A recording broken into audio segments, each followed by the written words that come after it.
All right, ladies and gentlemen, welcome to episode 34? 34, the Cliff Lee. No, was Cliff Lee 34? Cliff Lee was 30. Yeah, Cliff Lee was 34. What was Doc, 32? Or whatever. Welcome to episode 34 of Paperwork Podcast with Chip Boys, Rest Pass, Peach, and Walt. And again, another week in a row, all three of us are here. So, Peachy, how are you feeling today? Very good. Eating candy. What's your candy of choice this week? It's still the Airheads from last week. Okay, fair enough. Rest Pass, how are you feeling? I am amazing, but the more important question, Walt, is how are you feeling? Oh, terrible. I Uber Eats McDonald's, so that's where I'm at in life. Yeah, that's about it. Are you telling us you're hungover, Walt? Never. I'm never hungover. That's all an act I put on for the show.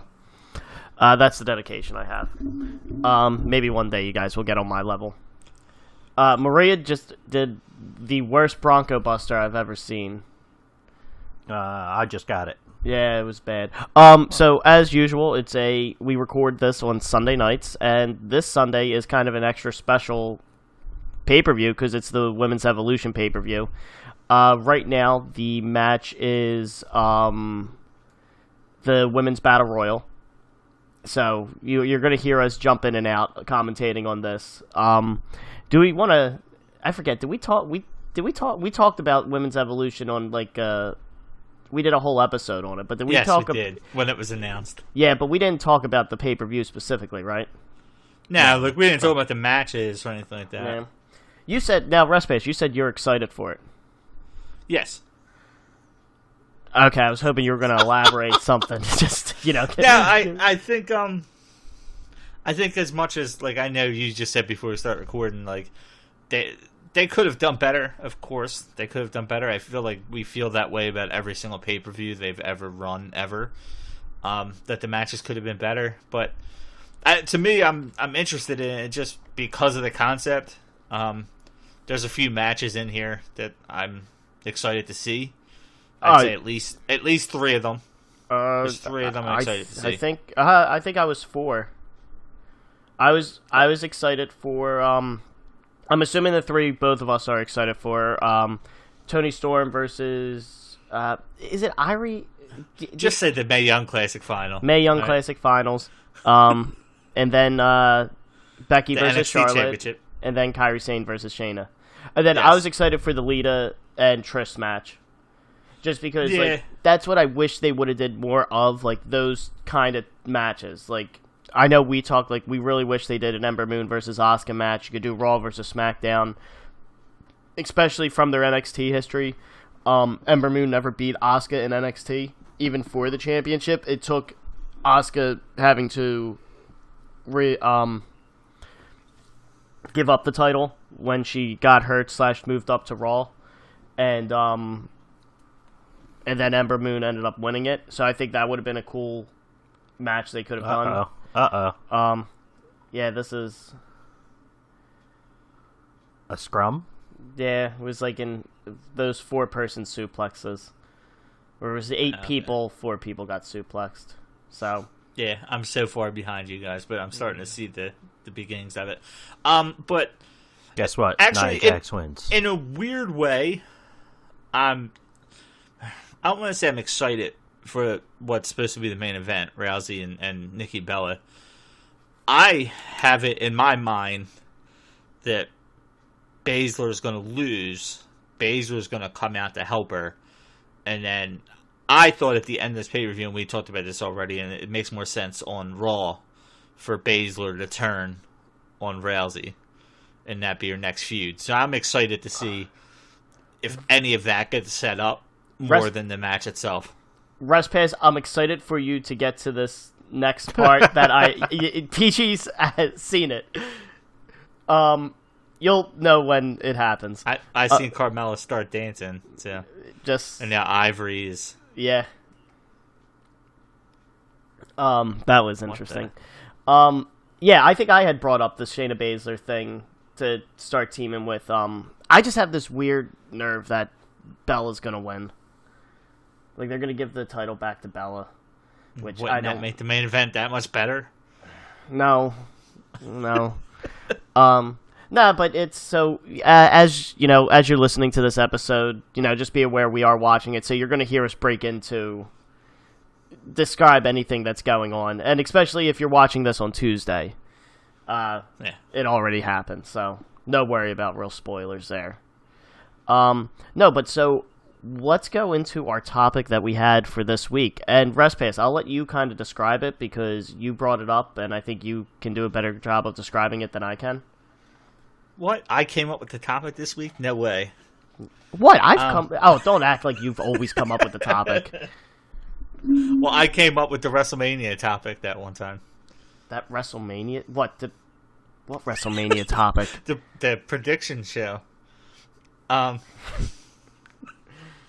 right. Okay. So all right. Let's get into this. This is not an Evolution live reaction show. So this all kind of stems off of the Roman Reigns news. And I meant to and I realized this. I should have put something in our podcast last week, in the beginning of it, because we had recorded our podcast last week before that news came out whatsoever. Yeah. I remember seeing something, up until that Sunday, saying something like Roman might be hurt or something like that, but holy shit. So, before you go into that, I want to just talk about the Roman thing. Yeah, I'm fairly certain. I broke the news to both of you guys, right, about the Roman thing? I was sleeping for work, so when I woke up, I seen it in the group text. Okay. And then, Peach, I'm saying for you, you were working, right? Yeah, whoever sent out the group text. It wasn't you, though. It was me. No, yes, it was a different number. I was the one that said, I think Walton said, did anybody see that? And then I think Dom said it, but Walton's the one that kind of, Yeah, so I was watching Raw, and this is where it comes into the topic, and I see Reigns come out first, and he's in street clothes, and the one thing in wrestling's done in these days, which I don't like, is that wrestlers always come out in their wrestling gear, and you just assume that this promo is going to spark its way into a match. Miz will come out for Miz TV segments. Sometimes he does it in a suit, and sometimes he's in his full wrestling gear. And when he's in his full wrestling gear, he's like, all right, whatever's going to happen here is going to turn into a match. And it kind of sucks, I think. I don't like how they do it. So, basically, Roman's coming out in street clothes. And nothing was brought up beforehand, before Raw, saying Roman Reigns is starting off Raw this week with a major announcement or anything like that. Reigns just comes out in street clothes, and I'm like, all right, let's see what this is. And usually the way I watch Raw is I work on my one computer monitor, and I have the USA Network up on my other one, and that's kind of where I'm watching it, kind of haphazardly. And I hear Reigns talking, and he starts going into this, oh, I'm not a fighting champion. I always said I would fight. I'm just like, what the fuck is he talking about? I just did not get it. And then he goes, well, my name's Joe. And I'm like, what the... I was just confused my mind. He's like, I have leukemia. I'm like, holy shit. And he just relinquished the title. Went, said his piece, went to the back, the Shield came out, and they did the Shield fist thing. Seth Rollins was visibly crying on the top of the stage. And then they came back, and Cole and Graves, and here we go. Asuka Ember? Yeah, Asuka Ember matchup. So then Cole, Graves, and Renee come back, and they sort of address it, which I thought they addressed it really well. Same with Corey Graves. Apparently, him and Reigns were roommates when they were back in FCW. So, I was completely surprised by that, especially and I thought they did that very well. It was just, it sounded like, from what I've read online and things like that, that's how Reigns wanted to do it, because apparently nobody knew about it. So it took me by surprise, and that's one of the things, the way, they're bringing up leukemia, I'm like, this is real. They're not, I really hope they're not trying to turn this into a storyline, which would be terrible if they did. But it looks like they're not, and it's, it's real, and I read something that realistically, people are saying, oh, Reigns is coming back for the Royal Rumble this year. He's not, it's cancer. He's not coming back by the Royal Rumble. I think I was reading something that said maybe 2020 is when he would realistically be able to come back at full health, in a wrestling standpoint. He might come back early enough earlier on, like to do Promos and shit. promos and stuff. Yeah, but I hope not. But when he comes back, he's getting the Triple H returning from quad heel reception, and it is going to be the loudest ovation you will ever hear, ever. I saw like some clips of like right before he made the announcement, like him getting shit on like he always does, and like him drinking that in, going, "All right, I'm gonna kind of miss getting shit on." Listen, that the audience turned immediately. You could hear a pin drop the minute he said, "I have leukemia." Yeah. It was Well, the first thing you heard was, "You still suck." I heard what, but there was like one guy, but then they kind of shut that down. So Yeah. but you just heard a pin drop, and it's just like, that was rough. But so that was the Roman Reigns thing. I think that what kind of sparked this idea that Mike you had. Yeah. So So yeah, to branch off that, Walton kind of gave the backstory there. Way too many people thought that that this was a work, like you said, that he didn't really have leukemia. They were somehow making this a storyline of it, which is it's sickening to think. And then you think it's some of the awful storylines that WWE and wrestling as a whole has had, and you're like, that's not out of the realm of possibility. But it was more about, what has there been times where you thought something was real or fake in wrestling that turned out to be the other way, like you truly believed it. And I think recently you've had a lot of that. You have the Roman Reigns thing. We've spoke about it probably the last two episodes about Austin Aries with everything he was doing with Impact and that whole him walking out, and it turns out it's really a work. It's not real. I think most people kind of caught on to that when it was happening, but even I've read a couple people that thought that that I keep wanting to call her Tessa Tegan Knox from the Mae Young Classic when she got hurt in that injury. Yeah, when she got hurt against Rhea Ripley, and it looked pretty obvious that she really got hurt, and the way that match ended, it was so weird. Yeah, especially with the way they booked that Mae Young Classic as very legitimate. Oh, yeah.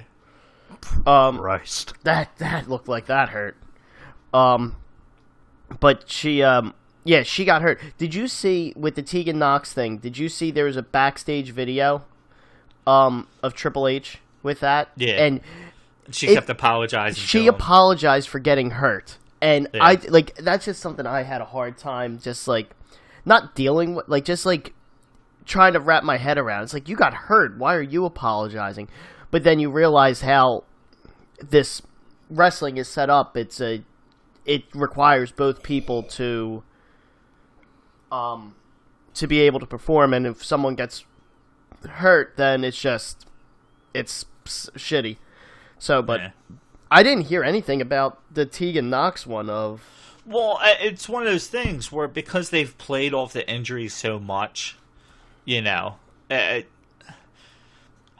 don't want to say I've read a lot of places. I've seen a couple, but it was more before I seen it on TV, too.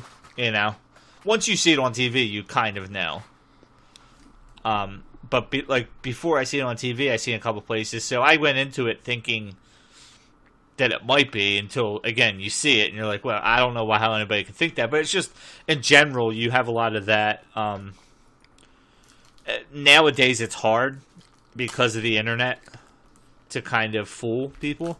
But I just wanted to discuss, I guess, things in wrestling that it doesn't matter how young we are, old we are, whatever, that we thought was real and it turned out to be fake, or, vice versa.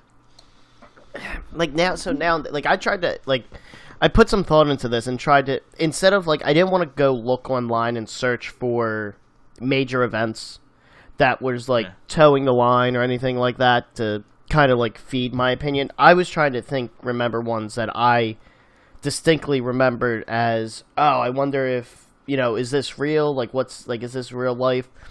And I really can't think of any where I was ultimately confused. I'm trying to remember,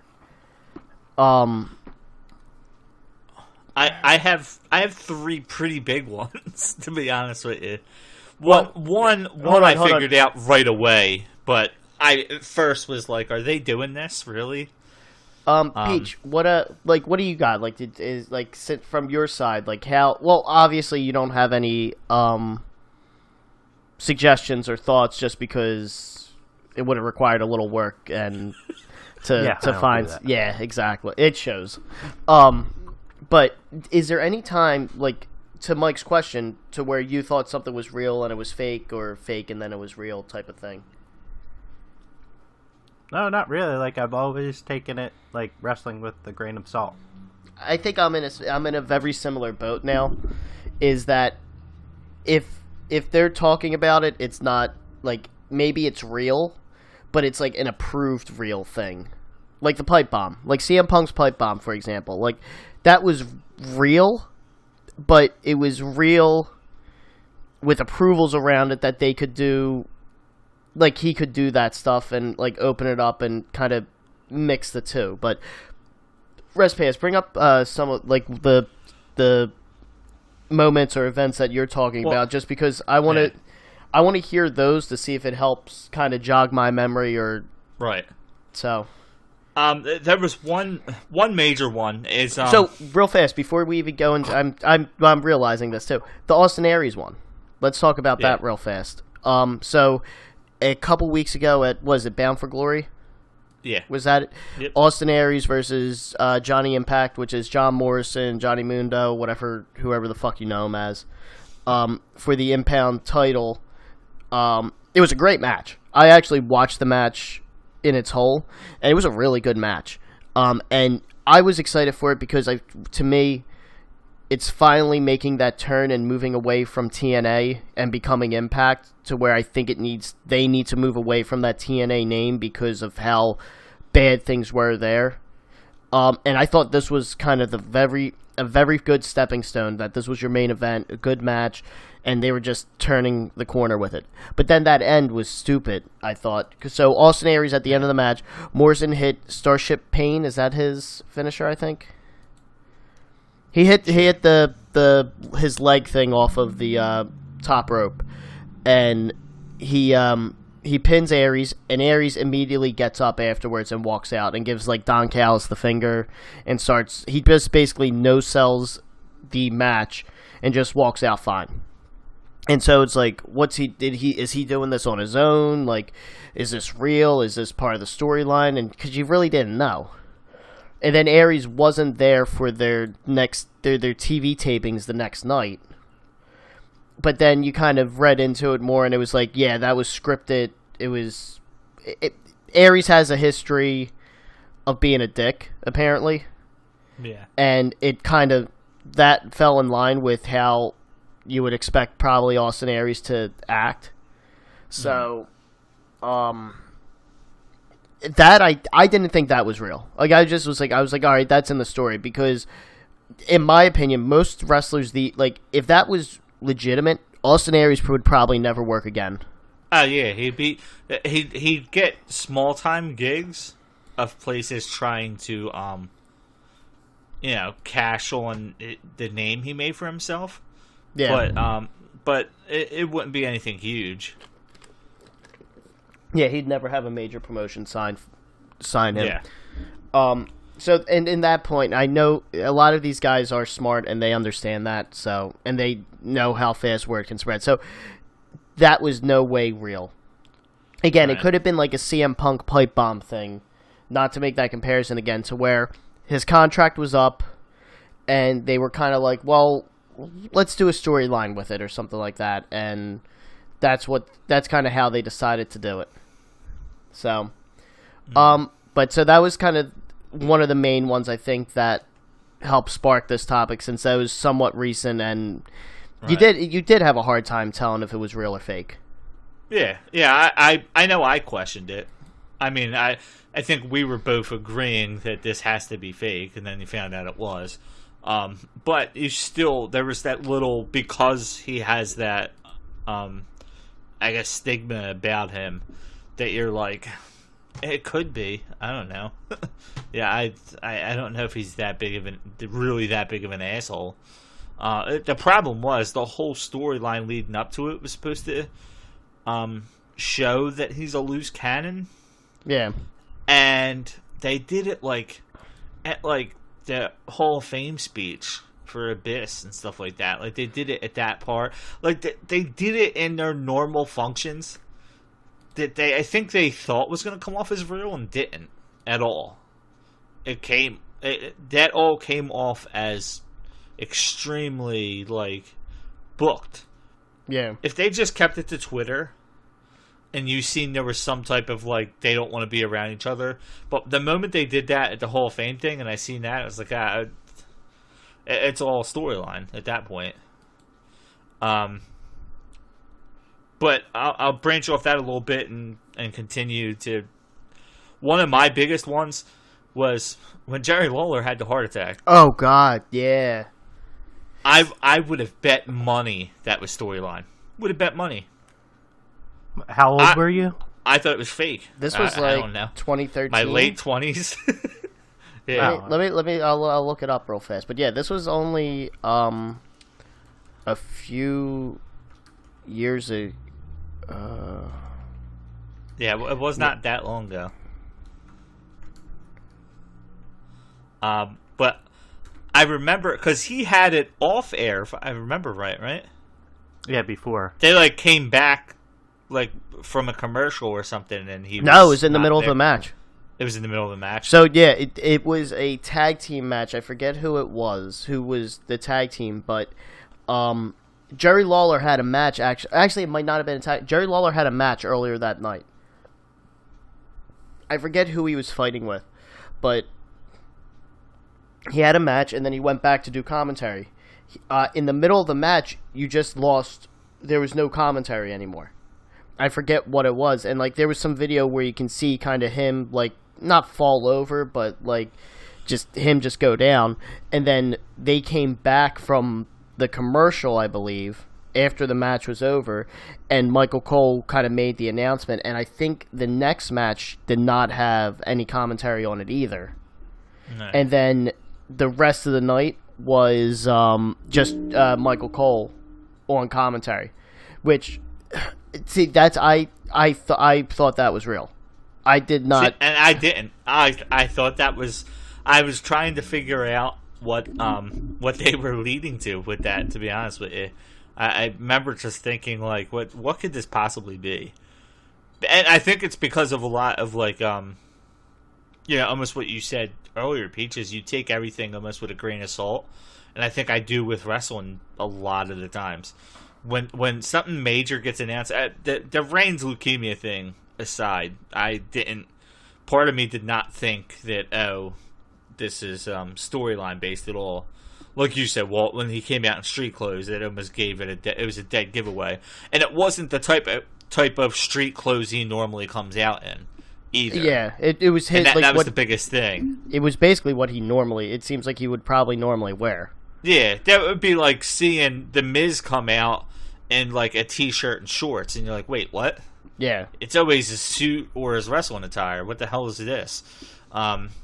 So, yeah, I don't know. I expect very little of Vince McMahon and his ideas.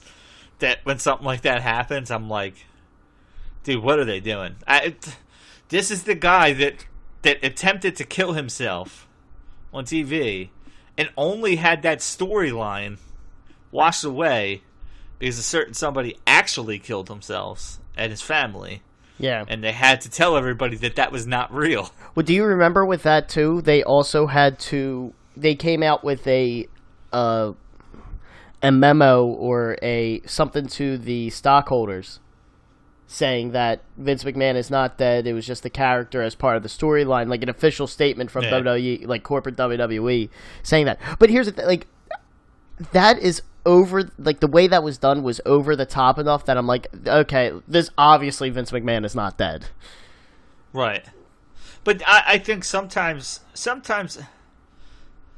and maybe I'm just expecting something good that I'm like, oh man, they're really making me believe this a little bit.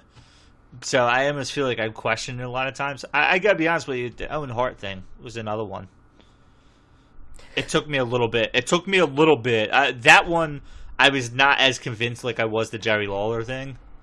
But it took me a little bit to be like, all right, what was this? Like, are they writing them off TV for a little bit almost? And then, well, yeah, they were.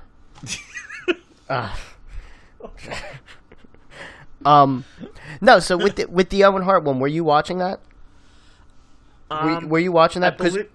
Yeah. You know what, I was. Yeah. Yeah. See, I wasn't. So like, I did not watch the pay-per-views a lot back then, just because I didn't have a hot box, and my mom wasn't paying the $60 for him. So I heard all that the next day, because it was actually in the news, and that's where, and I think even at that point, I'm like, oh, this is real. Like, I just knew it was real. Like, I didn't really question that one. And see, these things are a little bit more difficult if you're not watching at the time it's happening. Exactly. When you hear about it the day after, or say, like, you see this happen, it's a lot easier to piece together. Attached. Yeah. I think by the end of the pay-per-view, I realized that it was real. But at the moment it was happening, I'm like, but the fact that the pay-per-view, where are they going with this? But the fact that the pay-per-view also went on, still, I can understand why you're questioning that. Because even like the Chris Benoit thing, this was before they knew what happened. That Raw did not have. There was no Raw that night. Right. I think when Eddie Guerrero died, they did have Raw, but it was a couple days after he had died. It was just their first event afterwards, and they basically just did a tribute night, to where I don't think they continued any stories. They just kind of all wrestled in honor of him. So I think I know you had Jeff Jarrett, or no, that was Owen Hart. I'm sorry. Well, yeah, Owen Hart Monday Night Raw. They actually had live too. Because that's the one I remember. I remember Jeff. The one image from that Monday Night Raw I remember is Jeff Jarrett putting whoever he was fighting in a sharpshooter and just pointing up to the sky crying. With that, but yeah, that's the thing too. You have, like, sometimes they'll do that to where it's like it can make you question. Yeah. And I think just like my hope is that they don't push, like, they don't go completely down that route for, like, these bigger things. Like the leukemia thing with Reigns. Like, right. I hope they don't actually put that into a storyline. Like, oh, he has cancer. Now, here's a question with the Reigns thing, and this is where there was a lot of blowback I saw online about this, but I fucking loved it. They ended that night with the Dean Ambrose heel turn. Oh, absolutely perfect. I feel like, first of all, that was what was going to happen anyway. From what I read, that was not going to happen until Survivor Series. Well, either way, it was the end game, and I feel like if they had to rush it, that's fine. But anybody that had a problem with it happening that night, it makes sense. You think Roman Reigns is sitting back there like, oh no, please don't break those guys up for one night. Make this about me. Like, the whole show must go on thing, it fits right there. Like, I mean, Roman Reigns didn't die in the middle of the ring, first of all. I mean, yeah, he's getting himself treated. He's going to fight this, and I'm assuming we'll be back at some point. In some capacity, hopefully, right. Yes, hopefully. I'm not trying to downplay the situation at all, but he's not. First of all, you can't just end things. It is different with Eddie Guerrero, Benoit, Owen Hart. That stuff's different. For him to kind of get that out of the way at the beginning of the night, it could have one or two effects. One, it kind of puts a damper on the rest of the night. But two, it gets it the fuck out of the way and just lets them go on with their shit. And that's what was happening. Who knows if that McIntyre, turn on Strowman got rushed. I have a feeling a lot of shit that happened that night was just rushed because of the Reigns thing. Oh yeah, it was shit that they had an end game with, and they were like, all right, well, we need to get on this now. We don't have Reigns to kind of carry this. We can't drag this out 3, 4, 5 more weeks. Like Right. we need to get this going. You now. need to change your storylines, right? Yeah. I loved it just because it was a change of it was unexpected, and that's what I like. Like, I'm a little annoyed by it because I don't like the fact that they won the tag team titles and then and so now they're tag team champions, but they're split against each other. That's weird to me. I don't like that. But what was I gonna say? Oh no, but I loved it just because it was a change of pace. It was kind of everybody's, feeling sad about the Roman Reigns thing, and that's what's on everyone's mind. This immediately we moved along. Like, okay, this happened. This is what we've been waiting for, kind of, since Ambrose came back, and we got it. And I thought it was a perfect night to do it. Like, you had like the Roman Reigns thing, but then this just came out, and it was good. I was happy with it. You can't pacify everybody. You have so many people out there that they want to be surprised. Wrestling is too predictable, especially the WWE. And then they give you something where you're like, oh shit, they did it now? They did it on this night? That's fucked up. Like, you can't make everyone happy. Because you know what? If he would have turned on Rollins next week, like tomorrow or yesterday, when this is launched. So if they had him turn on Rollins last night on Raw, people would be complaining and saying, "Oh, it's too fresh. Oh, it should have happened at a pay-per-view." Like, everybody's gonna complain about shit. Like you said, it was almost the perfect timing because it was like they ain't gonna do this. Like, you had that little inkling of they're gonna win the tag titles. Oh, Reigns is gone. They're gonna win the tag titles now. They just have to. So to have him turn then, it's like, oh shit, did that really just happen? Kind of thing. That's what you want out of your wrestling show. I don't know. Do you think they knew about this before and waited for a certain city to go about it? From what I've read online about it, I heard he found out the 18th, right? He found out that weekend or something like that. Relatively right. Well, obviously, I think so. Also, with Roman Reigns, he had leukemia apparently 11 years ago and was able to beat it. So WWE obviously knew he has a history and would go probably for his normal checks and things like that you would do if you're a cancer survivor. But they just found, I think they found out the weekend before, and then he was off the weekend house shows, and that's where people reported, oh, he's hurt, blah blah blah, not this serious. And apparently he didn't tell anybody. What was said was that basically Reigns and Ambrose were told beforehand, saying Reigns is going out in the beginning of the night. He's relinquishing the title. Be ready to just come out of the curtain when he comes up the ramp. And they had no idea that the cancer was back. Corey Graves, when he came back, visibly crying, he even said, he was I had no idea. It sounded like nobody was told anything about that. Yeah, I think outside of Vince, the medical professional, people, and probably the people that had to write segments later on the show and stuff. Right. They probably know. Well, so the writers apparently knew that they wrote Reigns a segment for that night, saying he was relinquishing the title, write something up, but he just didn't use it. They did that just to keep the writers apprised, right? Not to keep them unaware of the situation that it was leukemia's back. Right, it was just business as normal, and that's where they wrote the rest of the show around. So I don't want to stick on the Reigns stuff. What were the other ones that you had, RestPass, that were big ones? So the Jerry Lawler one, I thought that was real. I was there's no way they... Because then it's also, too, I will say, it made sense. Well, it didn't make sense because in the storyline, that made no sense whatsoever. Because they've done the heart attack thing before with, what was it? Tori Wilson's dad? Remember that? Or no, was Tori Wilson's dad with Dawn Marie or something like that? They got married, and then on the wedding night or something, he had a heart attack. That they built it into the storyline. But that's at the time, Jerry was still wrestling, right?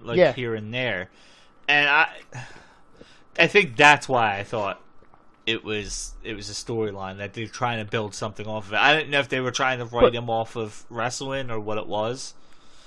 Later, like Michael Cole, didn't he drop character that night?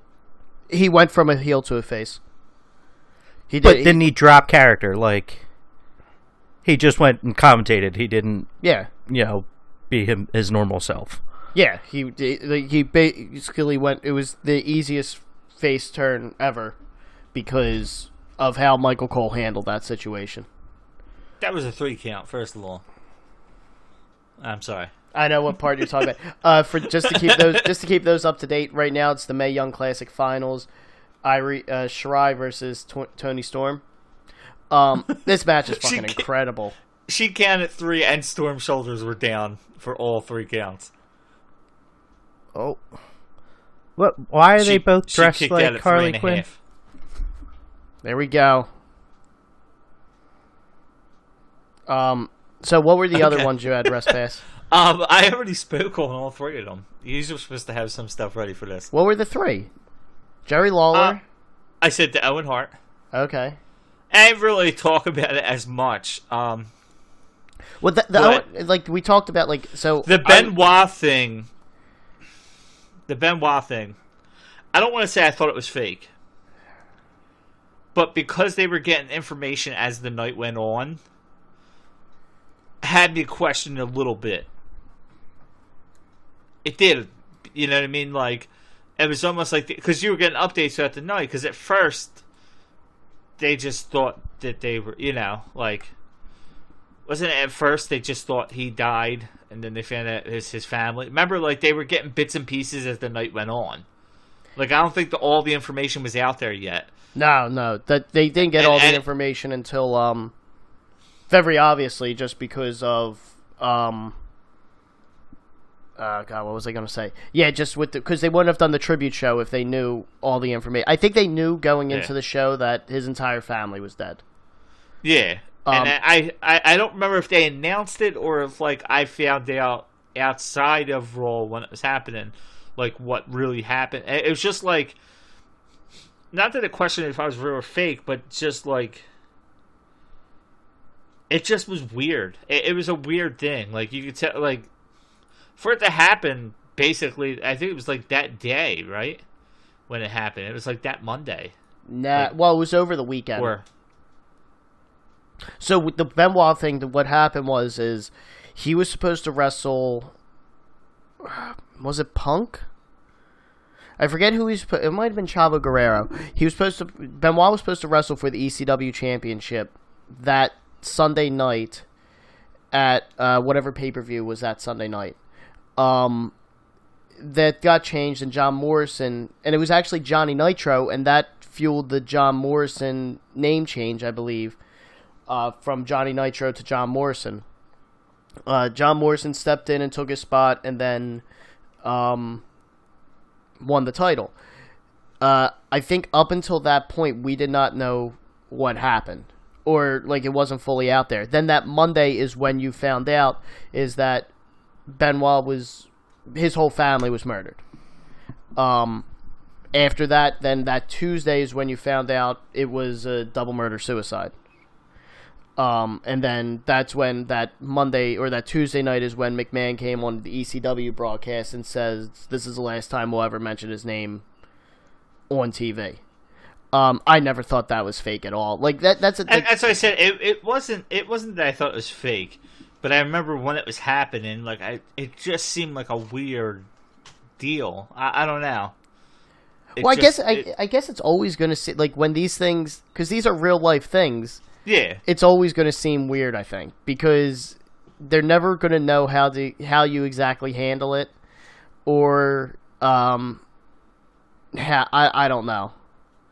It is weird. I can't like so. Here's one I'll go into and.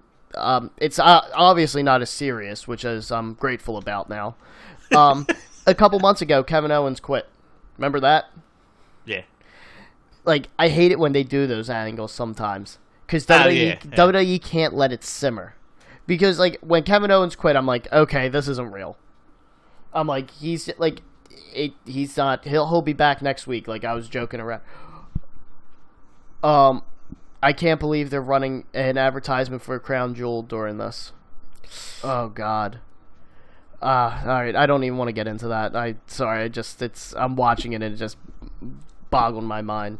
I was hoping Triple H would pedigree Tony Storm. Oh well, here's the thing. You brought this up. Like, this is actually a good kind of so the Kevin Owens thing. He quit, but he was back the next week. But so I think they just changed their mind on that story. And then, but I like it when they quote unquote quit. Like, because Kevin Owens was apparently injured or something like that, and he's going to be out. He got surgery or something. But I like it when they do that stuff. Like, all right, he didn't quit. It just gets him off TV for a couple weeks. But I don't think I believed any time. I think the last one I kind of remember was Batista quit, and that was real. Like, remember, like, years ago, not the latest one where he You're talking about, like, when he was, like, in the wheelchair. Yeah, exactly. Stuff, right? Yeah. Who else? Didn't somebody else do that? Like, they quit, like, and it was JBL. JBL did it too. Yeah, he did it at WrestleMania Yeah. Was it in Houston, maybe? Yeah, it was it. Rey Mysterio beat him in like 10 seconds, and yes. then he just was like, "I quit," and just walked quit. out. Yeah. Now those are times where I was like, "All right, this ain't real." Yeah. And then it was actually real. It was just like it was a way to write him up, get him. His contract was done. Like he was leaving on good terms, obviously, but that's how they got him off TV, and then he came back. Yeah, that was. You know what? Coming from. I would assume coming from being a heel wrestler for as long as he was, to have that be the way you go out had to be fucking awesome. Oh yeah! Like when I seen that happen, and then once you realize, oh, it was real, you're like, dude, that has to be like one of the best ways to go. Like I don't want this long drawn out special night for me because I'm retiring. That's the way to go. Yeah. I mean that.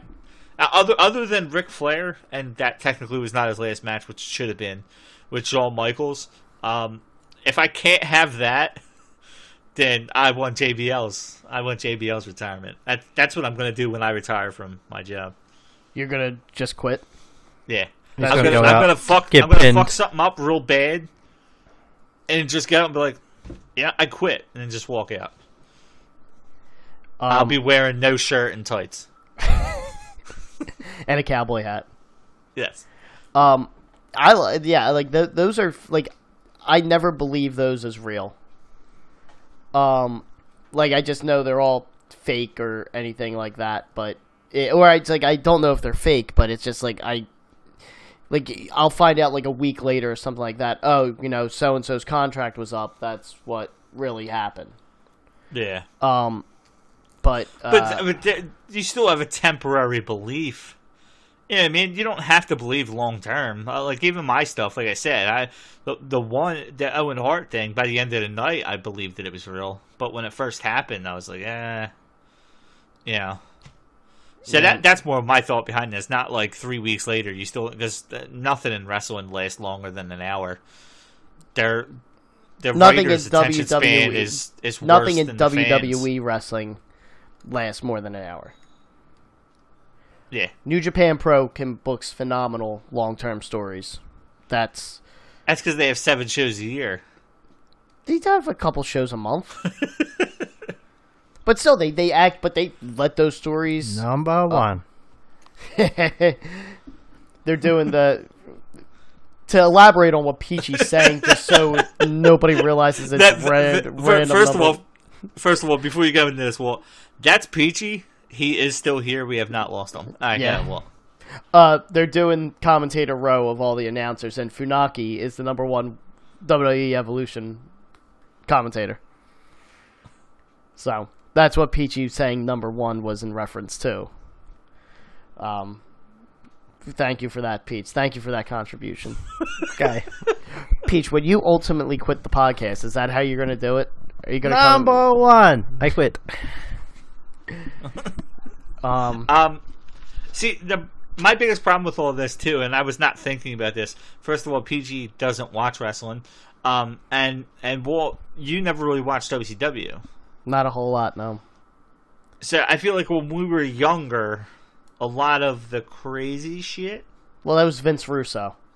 Yeah. Yeah. But it was and you know what, I guess you think a little bit more of the Attitude Era. With like some of the crazy shit that happened. Like, you were never at an age where you thought The Undertaker was real? I remember, like, the one time again, this is one of my first wrestling moments, and this is the moment that I think I became, like, a wrestling fan. Undertaker Yokozuna casket match, I think it was Royal Rumble 92 or 93. It was the same Rumble where Luger and Hart both won the Royal Rumble, I believe. That scared the shit out of me when Taker was rising up on the screen. I thought that, like, at my age, I think I thought that was real. I was like, wait, he's dead, though. Like, he's dead. Like, he's in a casket, he's dead. How's he on the screen? Had no concept of, oh, it's a video board. But that was... But that's... I will admit, I always thought Mankind actually lived in the Boiler Room when he first came out. Yeah. I really thought it was every this stadium. Weird guy. Well, I thought it was like this weird, like, I mean, and you gotta think the age that I'm at. I want to believe this stuff's real. You know, I'm thinking like, Undertaker, this can't be real, and I'm like, oh my god, Mankind's some homeless guy that's living in arenas. I'm just trying to think of stuff like that, like the NWO angle. Had you wonder a little bit. What NWO angle? The beginning of the NWO. Oh, okay. With Scott Hall and Kevin Nash. But again, you didn't watch WCW. I actually just watched something recently. It was 1997. ECW WrestlePalooza. And it was Raven Tommy Dreamer. And it was Raven's last match before he goes to WCW. And Tommy Dreamer wins, and the lights go out. And then the lights come back on. Rob Van Dam's out there with the Monday Night Raw shirt on. And then Dreamer gets the upper hand, the lights go out again. Comes back on, and there's Sabu out there. And again, Tommy Dreamer gets the upper hand, lights go out. Jerry King Lawler is standing in the middle of the ring. And it's Jerry King Lawler, Sabu, and Rob Van Dam just beating the fuck out of all the ECW roster. And it's just like, I don't know that I seen that when I was younger. I remember it. I don't know that I seen it live. But it'd been one of those things like, what? You know, what the hell is Jerry the King Lawler doing here? You know, and at the time, you don't realize that they had a partnership. Obviously, he didn't just randomly show up on their thing. What didn't they do? Oh, well, yeah, you kind of get some of that now, but not as kind of main. Or, well, the closest you had now is when you had Ric Flair inducted into the Hall of Fame for the second time with the Four Horsemen. He was with TNA. And so, and I always laugh at this, like, TNA's counter to WWE getting Ric Flair for a night was Christian. Yeah. I'm just like, in no way does this make sense. But no, like you. Hey, Christian was a big deal for them. Well, so the Punk thing. Here, I'll go Punk with him quitting. So as soon as Punk won the title, he didn't actually quit. He has a new contract. There's no way they would let him walk out with the title, right? With that, but the way he did it, as like he was out there, like he went to indie shows. Like, obviously, that had to be pre-approved and stuff like that, but he showed up at an indie show with the WWE title with, like, Colt Cabana, I believe. And, like, that's where you can question, like, wait, so did he actually leave? Or, like, did he leave with the title? Yeah. And they were doing that well, just they brought him back way too early. Yeah, just it like was everything else. They just took a week. And that was, because I remember, like, he did a lot in that week. Yeah. Because if you think about everything that happened in between, you think it could have been a month. I think he went to a Cubs game, I think. I remember he had the title with him, and they were like, you know. It has one of my favorite pitchers of all time. Do you know who that Cubs game was against? Who? Phillies. That was the Phillies, wasn't it? Yeah, because there's a picture of CM Punk holding the title with Cole Hamels. Yeah.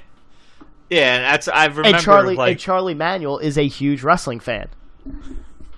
But I remember he was making they were making like a big deal, like he was showing off that title everywhere he could go. It was perfect advertising for WWE because it was supposed to be like, ooh, he's just rubbing it in their face that he just left with their title. Well, and he showed up at Comic-Con. He's just promoting the fuck out of it. He showed up at San Diego Comic-Con too. During the WWE panel, like with Triple H, he just showed up. And that's where they did that story so well. But then again, it was just so he went to a Cubs game. He was at an indie event. He was at San Diego Comic-Con. All these things happened. It could have been a span of a month. But I think it was only like a span of a week. Yeah. I'm trying to think of again. I'm having a hard time. Daniel Bryan. There's one that I was not completely sure about. Now, I hadn't happened to see any of the reports or anything, but that whole B-plus player and everything like that, part of me at one point thought that the retirement was going to come out like a couple months later, that he wasn't really retiring. He was forced into it kind of thing. I completely forgot about this one. Mark Henry's retirement. Oh my God! If any storyline had ever got me and got everybody, that was yes. There you go. That's a good one. That salmon colored jacket should have its own spot in the Hall of Fame. That was I can't believe I forgot about that. I thought it was real. It was the fact at Money in the Bank that he did not beat John Cena for the title is a damn shame. It was. It's a damn shame because he should have won that. I still remember that because we were excited because it was in Philly. Yeah, we were there. Money in the Bank, and we were excited for that because that just pushed a Mark Henry John Cena feud into like another stratosphere after that shit happened. And, oh my God! That's a really good one actually. That one I thought it was real, but then I remember through the day, I started to question it a little bit, just because of it was way too much promotion, that was he was doing on it, when it was announced he was retiring, and then he was tweeting and saying to all just randomly, he's yeah, just watch tonight, all this stuff, and it was starting to get a little bit too, but I still thought it was real. The way they did that in the ring, the way they did with Cena and coming out there and everything, they did that perfectly. Where if you were on the fence, that just pushed you oh my God, he really is retiring. This is sad. I thought it was weird, that Cena was in the ring, but then Cena's going, I'm just all right, maybe they're crunched for time, and oh my God, that is a perfect example of this topic in a not sad story way, the Owen Harts and and the Roman Reigns stuff like that. That is they did it. They got one right. And then when he slammed because in his speech he was bringing up he gave birth to a fist, sexual chocolate. He was hitting all the things you hit for a retirement speech. Yeah. And he hit them all, and then he just turned, and it made sense because I remember it was in the middle of the program, it wasn't the main event or the opening of the show, which I'm right. All right, that makes sense for Mark Henry. He's a long tenured wrestler, so they're going to give him a spot, but they're not going to give him a main spot. Yeah, and it made you almost be this is so awesome at WWE to give him time, to give him time like this. It's so cool of them to do this. He was never one of my favorites or anything like that. Yeah. And it was funny. I just, I have appreciation for him because of how long he's done it. Right. That was, I can't believe I forgot about that one until you brought up the Daniel Bryan retirement one. That was, because as soon as you said retirement, I'm just okay, Mark Henry. Yeah. Yeah. And it's funny because I was trying to think of retirements where it was either a fake retirement or a real one. Then Daniel Bryan was the first one that jumped in my mind because of there was rumors of it and everything like that, and it was so fresh off the CM Punk thing too. I think people were still hoping CM Punk would come back. Yeah. That you're are they making a storyline out of this? Is he really just banged up and he'll be gone for a little bit? And it seemed to fit perfectly in the B plus player. They're forcing me out thing. Yeah. Almost to use it to take a shot at CM Punk, and that's kind of what I thought was going to happen. He was going to talk about how he was mistreated and misdiagnosed. You know what I mean? It was almost going to be a way to take shots at Punk because that's how WWE and Vince is. And part of me was thinking they're just going to take little subtle shots in this storyline and just have Daniel Bryan. It just will be concussions instead of everything that Punk was talking about, and they'll find ways to kind of mash the two together a little bit. Yeah, so when it came out that it was real, and remember how often he kept saying, "Oh, I'm gonna come back. I'll have my own people." You know what I mean? Like it almost, even after a while, it still felt like it was fake. Even after he had been gone for a while, the way he was interviewing made you think like, if he's so adamant about coming back, why are they forcing him out, kind of thing. Yeah, I thought that was real. I never questioned it like that. Just especially because the way it came out, it was because it was a very similar storyline to how Mark Henry's thing came out. But then he was out for concussion and he just couldn't get cleared. And especially now, like I don't think WWE is stupid enough to mess with the concussion thing, like to put a fake storyline into it. But that was my point. Is I didn't think it was going to be fake. I thought he really had concussions.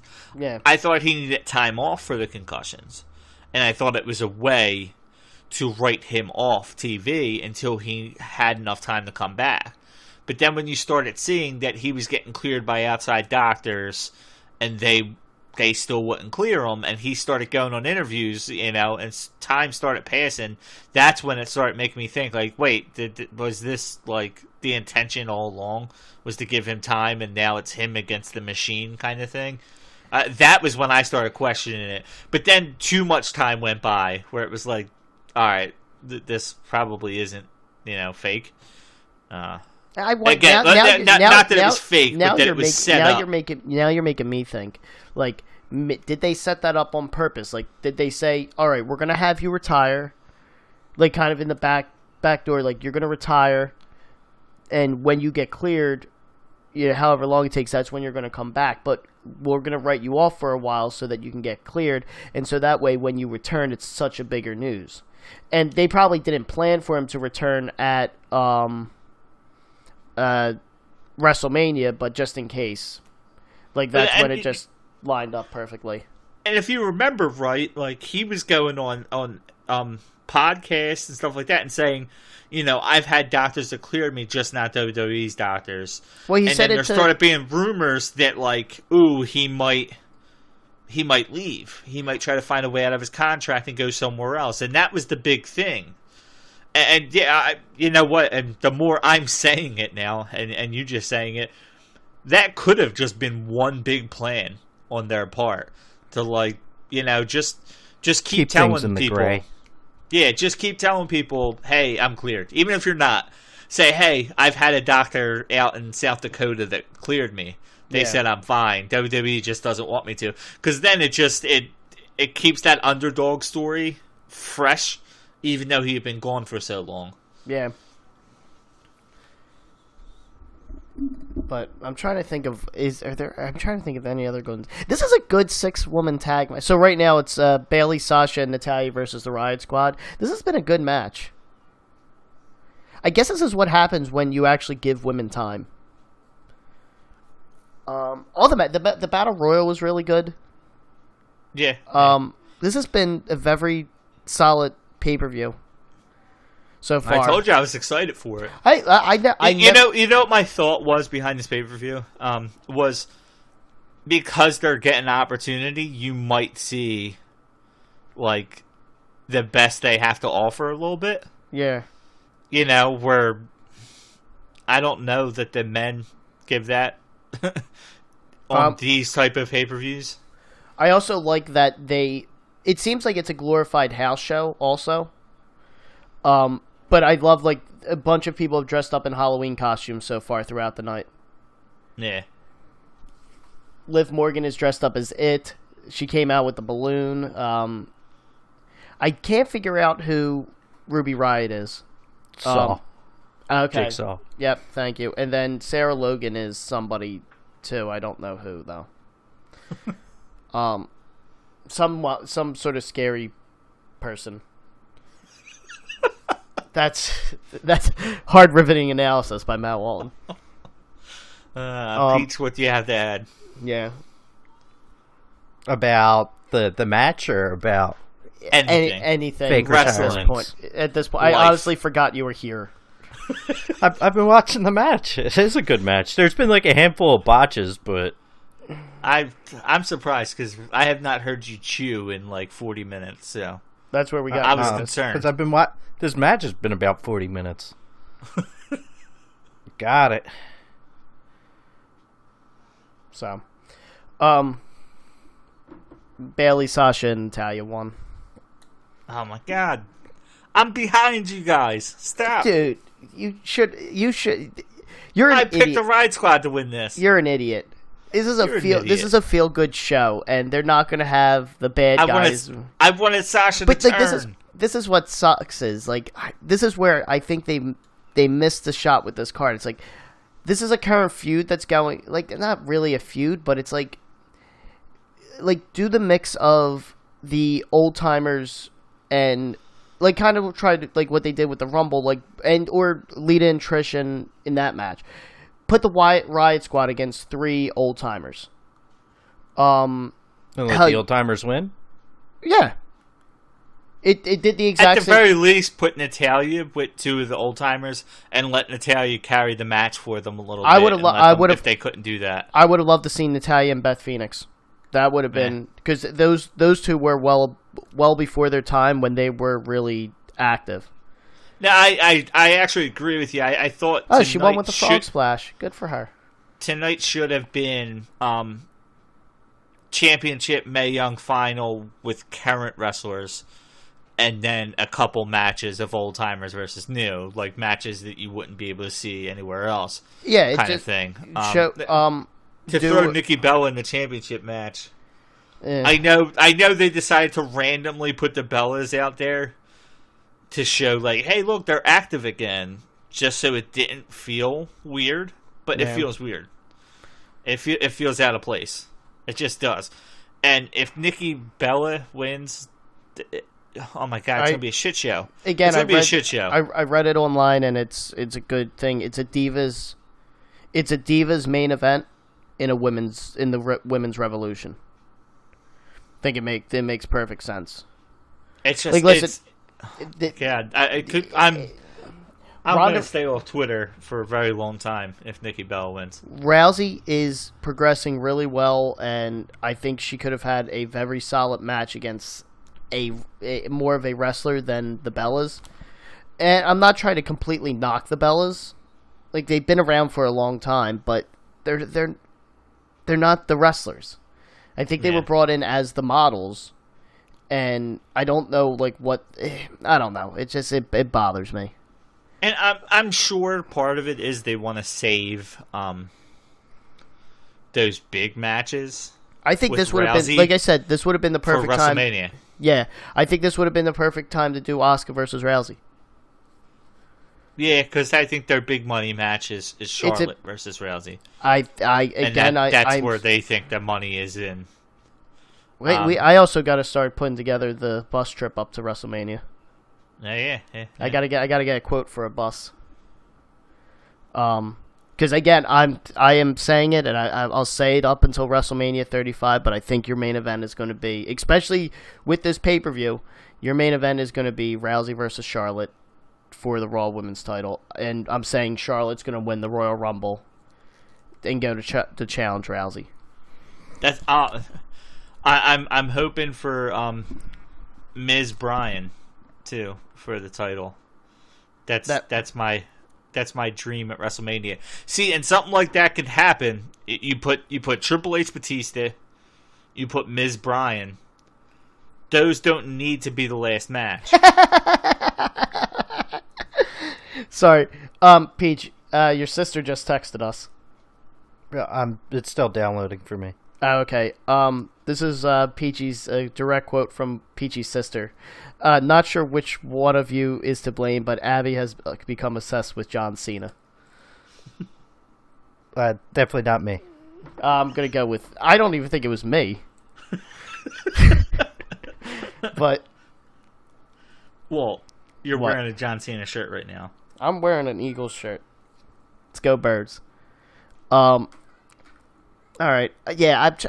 I'm still trying to just like that Mark Henry one is such the perfect example of you don't know, like you think it's real, and then oh wow, they got me. Yeah. They got me, and that's what I love it when they get me. Right. Especially in some storylines like that. Like, I hate it. Like, so one of the items you were going to bring up for this as well was Cena and Daniel Bryan in relation to Crown Jewel. Like, if that's good. Because there's rumors flowing around that they don't want to wrestle at Crown Jewel for, the political reasons. Yeah, the political reasons that are going on. So they're pulling them out. So the assumption is this week on Raw is when they're going to get... I even forgot Cena was in the World Cup thing. Yeah, they're going to write them off. At least that's what the rumor is. They're going to write them off in some way. But you know why they're writing them off. Yeah. Yeah. So it's like, what's the storyline going to be to write John Cena off? And like, it's like at this point, I was like, I know that's not real. But then the bigger thing is Daniel Bryan. If they write him off, what do you do for your championship match? Yeah, that's the worst of the two. Because even if Cena was planned on winning Crown Jewel, Yokozuna. Yeah, Yokozuna is going to come back. Hulk Hogan against AJ Styles. You heard it here first. Did that ever happen in TNA? That's a legitimate question. What was that just... well, here's another one, actually. Bret Hart, Montreal Screw Job. I don't think I was watching, or I kind of sort of remember watching that live.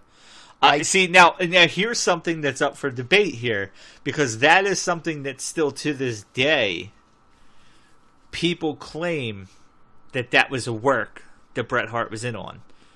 There are conspiracy theorists out there that believe that they all knew. And that whole Bret Hart, Shawn Michaels makeup after a billion years, which happened. Do you know what big event happened that same night when they made up? It was the first time they were in a WWE ring.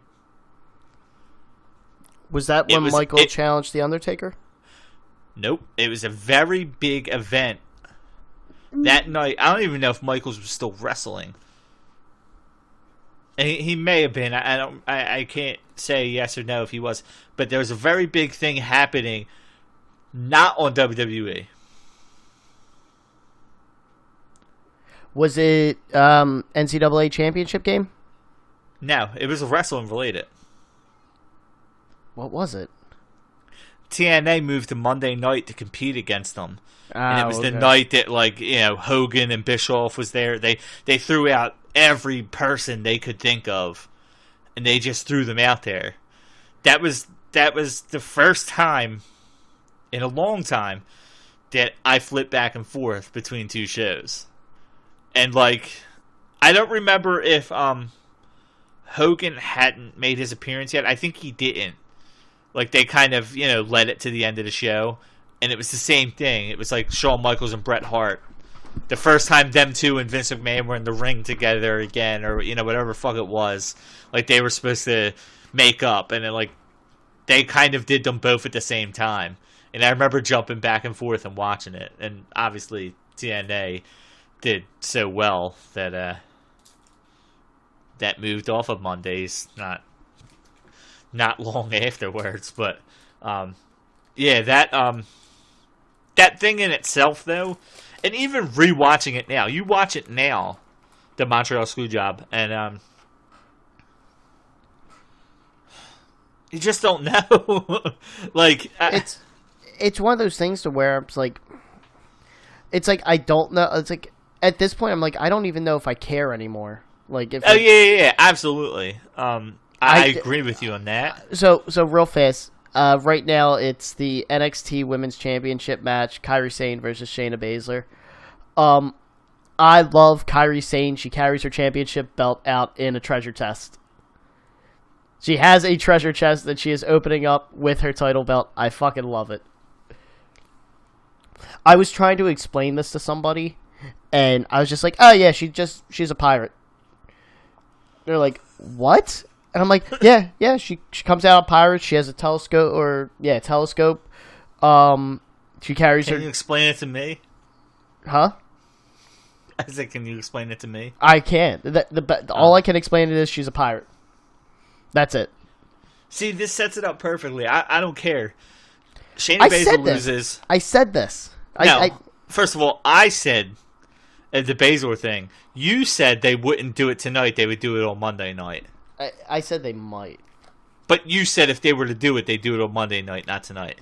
Yes. I've been calling this for some time now, that this is the perfect opportunity to get Baszler on the main roster.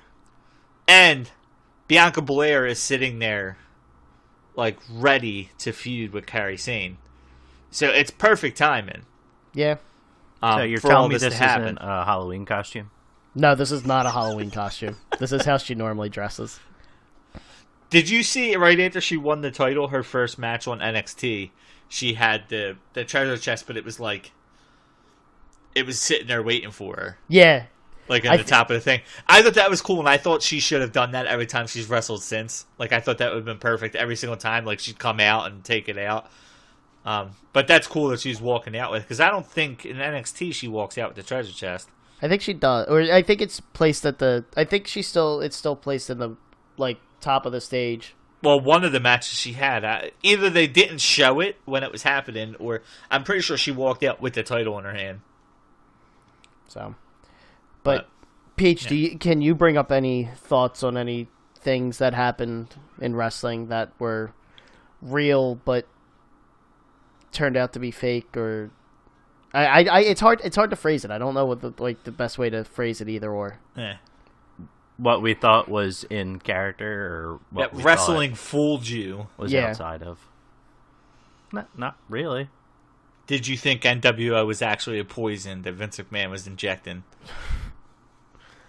Yes. It was. I'm going to actually say yes, just because I think it was called money. No, here. I think it's a poison just because, Kevin Nash just brings the ratings down anymore. The only good thing. Here you go. Here's one time I was tricked. Gilbert. Dude, remember when they started talking about him and they started making you think it was actually going to be Goldberg? They talked about it, and then Gilbert came out. I don't remember the build up to him. I remember Gilbert. I remember it very little. But I'm pretty sure they built it like it was going to be Goldberg. Like, the way they talked about him, like, being undefeated and all this other stuff. They talked about him like it was... And you're like, what? Like, did they get Goldberg away from WCW? And then it was Gilbert. When The Rock was the host for WrestleMania, it wasn't announced or anything. And they basically had you tricked thinking it was going to be a woman was going to be the host. But then The Rock came out. What? I don't even remember what you're talking about. When The Rock came back for 27 and he was the host of WrestleMania, during that build-up, it was the Rock was never really thought of as the person who was going to host it. I remember it. And then, during the build-up to The Rock coming out, they had a limo door open and you saw heels, women's heels, get out of the car. To think, oh, wow, the host is here. Who could it be? Who could it be? And then it was The Rock came out to where they kind of tricked you with that. But she's swimming. Oh, my God. I love Kairi Sane.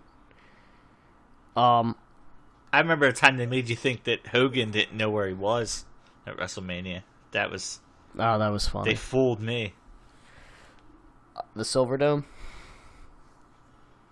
There goes another thing. Lesnar Undertaker. Oh, what, at UFC? No, actually at WrestleMania. Oh, yeah. Do you remember, like, you had, like, with everybody's reactions, you had that thought that, like, did they fuck up? Yeah. Remember? Because, like, Undertaker was out on his feet. Like, you could tell that Lesnar was just carrying that match. And you didn't know, like, did Lesnar just do this on his own because Undertaker was out? Like, Or did the ref mess up? Yeah. Yeah. Remember, yeah. that's, you legitimately, like, and I think that ending was mapped out the way it was. And it's just, I do remember that, like, sitting, that was at your house. Yeah, we we were just all like there. looked at it. There was, yeah, dude. You want to talk about hearing a pin drop? Oh yeah, we were so confused. Yeah, we just Like, looked we at were- each other like, what? What? Did this just happen? I'm still questioning if I seen that. Because it took away, like, it partially took away from the Daniel Bryan winning the main event, I feel. Yeah, That was a... Yeah, you thought they messed up. yeah. Whether that was intentional or not, they fooled the shit out of me because I remember us talking like we're gonna find out tomorrow that like Undertaker had a concussion. He wasn't supposed to lose. You know, like we're just like looking things up, trying to find out the real reason for it happening. Yeah. But to kind of wrap this up, I guess, just because I think we're all, like, we kind of brought up the main ones that will get brought up kind of with this subject. I think in today's age, because of the internet, it's very easy to figure out what stories are real, what stories are fake, or the story that they're writing is, okay, this is why they're doing it. Right. And you kind of already can read between the lines, or you know what's happening. At least for, I would say, us, just because you and I, you know, we read online, we're on, you know, Squared Circle and all the various different blogs WrestleZone. blogs that, you know, just talk about all the backstage stuff. And so we're never, at least I can probably say this confidently, we're never really surprised when you hear something because you already have an inkling of it and you already know, okay, this is why it's happening. Yeah. And that, because, like, if the Cena thing turns out to be true and he's not wrestling on it, whatever story they say tomorrow night on Raw or before the Crown Jewel event, it's like, all right, that's not a real story. Like, that's just how they're writing it off. Yeah, they're almost better off just having him come out and saying, I'm filming another movie or something like that. Yeah. So... But yeah, I think that's at least my kind of opinion with it, is that it's hard for me really to be surprised anymore with it. That's what you notice. A lot of my stuff was years and years ago. I mean, the Jerry Lawler thing, other than the Undertaker Lesnar thing, and was that can be debated whether that was intentional or not. The Lawler thing is probably the most recent thing that's happened. Other than Roman. Right. But I didn't question that.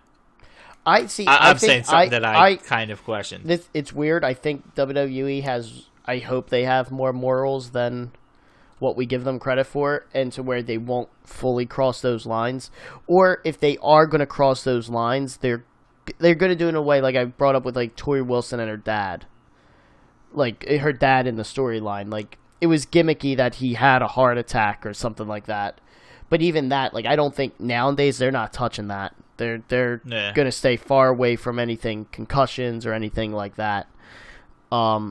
Yeah, like, I believe Alexa Bliss has a concussion. That's why she didn't wrestle tonight. But they didn't come out and say that. So they'll stay away from that. But Peach, any final thoughts from you? Do you think that they'll keep, like, future, like, the people's families and shit out of the storylines? Like, Trisha's dad and whatnot. Like, do you think they'll add... Well, just going off of this. Tori Wilson's dad, you mean? Yeah. Oh, okay. Sorry.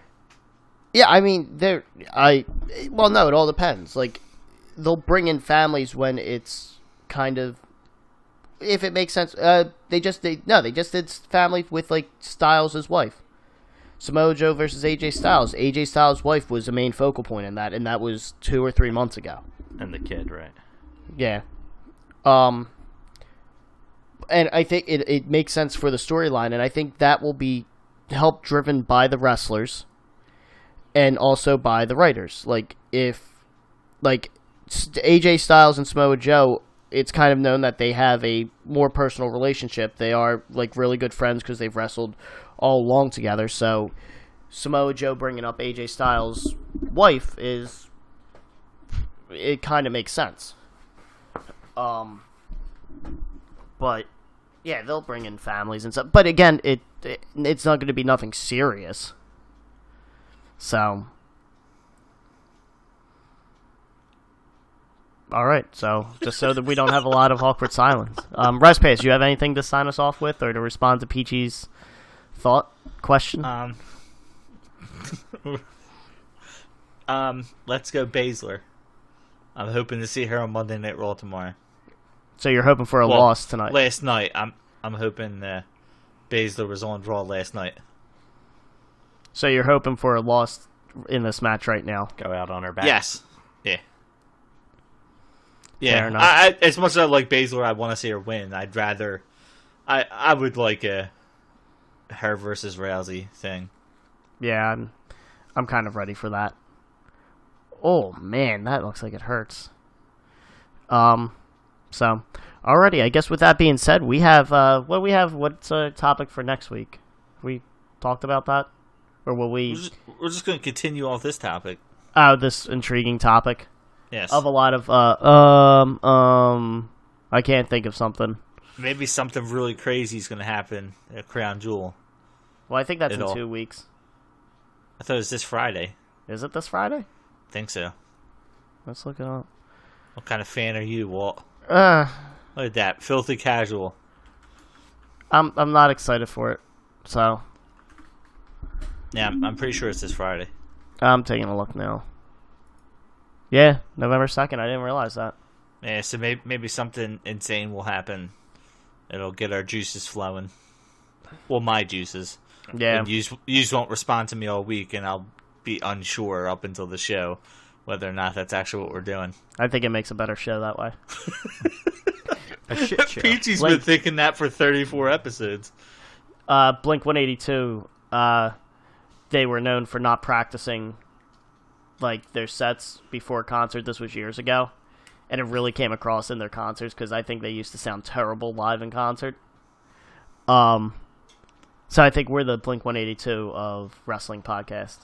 Yeah, that's the 3 reason of why us. we sound terrible. And Peachy's going to be Tom because we're going to replace him at some point. Funny enough, I have my Blink-182 pops looking at me right now, my Mark Hoppus and Travis Barker. Mike, who do you... Oh, you know what? Respace, you can be Mark since you have... I'm putting quotes up for those listening. Since you play bass. And I played more bass than you. Probably. Oh. Well then. So, alrighty. With that being said, we'll... I got nothing else, so awkward sign off. Heyo. I know what you're AOing for. We hope. Hey, I also hope you everyone that is listening enjoyed Evolution. This has been a really good pay-per-view so far. Yeah. So hopefully the ending didn't ruin it. Yeah. So I guess that's who they're gonna. They're probably gonna have. Just from the looks of it now, it looks like they're gonna have. What is it, Jessie Duke or Jasmine Duke? Is that her name? Rest pass. I don't know. Okay. I'm glad they didn't do that screwy finish again. But yep, I'll just sign it off there so it's not us doing live reactions to a live wrestling event. Thanks for listening, everyone. We'll see you next week. Hopefully you have a good week, and we'll catch you next time. Later, guys. I think Walton's looking forward to the all-male pay-per-view next. Hashtag Batista's dick. It's happening on Friday. It's Crown Jewel.